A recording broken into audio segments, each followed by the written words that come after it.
അമേരിക്കയുടെ ഭീഷണികൾക്ക് മുന്നിൽ ഓച്ചാനിച്ചു നിൽക്കാൻ ഇത് പഴയ ഇന്ത്യയല്ല. റഷ്യയിൽ നിന്നും എണ്ണ വാങ്ങിയാൽ 100% തീരുവ ചുമത്തുമെന്ന അമേരിക്കയുടെയും സാക്ഷാൽ ഡൊണാൾഡ് ട്രംപിന്റെയും ഭീഷണിക്ക് പുല്ലുവില കൽപ്പിച്ച ഇന്ത്യയുടെ മാസ്റ്റർ സ്ട്രോക്ക്. ഇന്ത്യക്ക് ആവശ്യമായ ഇന്ധനം എവിടെ നിന്ന് വാങ്ങണമെന്ന് മറ്റൊരു രാജ്യവും തീരുമാനിക്കേണ്ടതില്ലെന്ന ശക്തമായ നിലപാടിലാണ് മോദി സർക്കാർ. രാജ്യത്തെ വിരട്ടാൻ നോക്കിയാൽ അമേരിക്കയ്ക്ക് തന്നെ പൊള്ളുമെന്ന കൃത്യമായ സന്ദേശമാണ് ഇപ്പോൾ കേന്ദ്ര സർക്കാർ നൽകിയിരിക്കുന്നത്.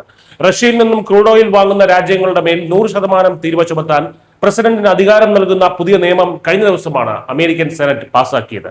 ഇന്ത്യയും ചൈനയും അടക്കമുള്ള രാജ്യങ്ങളെ ലക്ഷ്യം വെച്ചുള്ള ഈ നീക്കം ഇന്ത്യയുമായി സ്വതന്ത്ര വ്യാപാര കരാർ ചർച്ചകൾ നടക്കുന്നതിന് ഇടയിലാണ് എന്നുള്ള കാര്യം ശ്രദ്ധേയമാണ്. എന്നാൽ അമേരിക്കൻ ഭീഷണികൾ ഇന്ത്യയെ തെല്ലും ഭയപ്പെടുത്തിയിട്ടില്ല എന്നതാണ് യാഥാർത്ഥ്യം.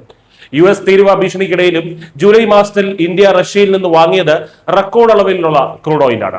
ജൂലൈയിൽ മാത്രം പ്രതിദിനം 27 ലക്ഷത്തിലധികം ബാരൽ എണ്ണയാണ് റഷ്യയിൽ നിന്ന് ഇന്ത്യയിലെത്തിയത്. നടപ്പ് സാമ്പത്തിക വർഷത്തിൽ ഇന്ത്യ ഇറക്കുമതി ചെയ്ത ആകെ ക്രൂഡ് ഓയിലിന്റെ 30% റഷ്യയിൽ നിന്നാണ് എത്തിയത് എന്നറിയുമ്പോഴാണ് ഭീഷണികൾക്ക് മുന്നിൽ ഇന്ത്യ മുട്ടുമടക്കില്ലെന്ന യാഥാർത്ഥ്യം അമേരിക്കയ്ക്ക് ബോധ്യമാകുന്നത്.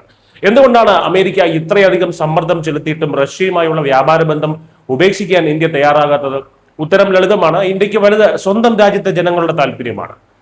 അമേരിക്കൻ സമ്മർദ്ദത്തിന് വഴങ്ങി പെട്ടെന്ന് ഇന്ത്യ റഷ്യൻ എണ്ണ വേണ്ടെന്ന് വെച്ചാൽ അതിന്റെ വലിയ വില നൽകേണ്ടി വരുന്നത് സാധാരണക്കാരായ ഇന്ത്യക്കാരായിരിക്കും.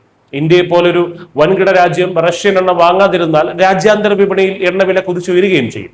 അത് നമ്മുടെ ആഭ്യന്തര വിപണിയിൽ വലിയ വിലക്കയറ്റത്തിന് കാരണമാകും. അടുക്കള ബജറ്റ് താളം തെറ്റും. ഇതൊക്കെ കൃത്യമായി മനസ്സിലാക്കിയാണ് മോദി സർക്കാർ ചുവടുകൾ വയ്ക്കുന്നത്. വർഷങ്ങളായി റഷ്യയുമായുള്ള വ്യാപാര പ്രതിരോധ ബന്ധങ്ങൾ അമേരിക്കൻ പ്രീതിക്കായി നശിപ്പിക്കാൻ കഴിയില്ലെന്ന ശക്തമായ നയതന്ത്രമാണ് ഇന്ത്യ ഇവിടെ പയറ്റുന്നത്.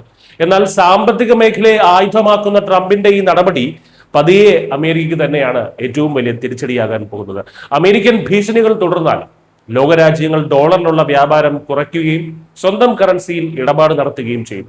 ഡോളറിന്റെയും ആധിപത്യം തകർക്കാൻ അമേരിക്ക തന്നെ വഴിയൊരുക്കുന്നു എന്ന് ചുരുക്കം. ഇന്ത്യയെ പോലൊരു വലിയ ശക്തിയെ പ്രകോപിപ്പിച്ച് അമിത തീരുവ ചുമത്തുന്നത് ഇന്ത്യയെ റഷ്യൻ ചൈന പാളയത്തിലേക്ക് അടുപ്പിക്കാൻ മാത്രമേ ഉപകരിക്കൂ എന്ന് US സെനറ്റർമാർ തന്നെ ഇപ്പോൾ അമേരിക്കയ്ക്ക് മുന്നറിയിപ്പ് നൽകുന്നുണ്ട്.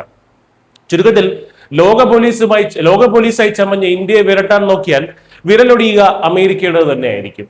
എണ്ണ എവിടെ നിന്ന് വാങ്ങണമെന്നും രാജ്യത്തിന്റെ ഊർജ്ജ സുരക്ഷ എങ്ങനെ ഉറപ്പാക്കണമെന്നും തീരുമാനിക്കുന്നത് ഇന്ത്യയും ഇന്ത്യയിലെ ഭരണകൂടവും മാത്രമായിരിക്കും. ഇന്ത്യയുടെ പരമാധികാരത്തിന്മേൽ കുതിര കയറാൻ ഒരു സാമ്രാജ്യത്തെ ശക്തിയെയും അനുവദിക്കില്ലെന്ന് ലോകത്തിന് മുന്നിൽ ഉറക്കെ പ്രഖ്യാപിക്കുകയാണ് ഭാരതം. News desk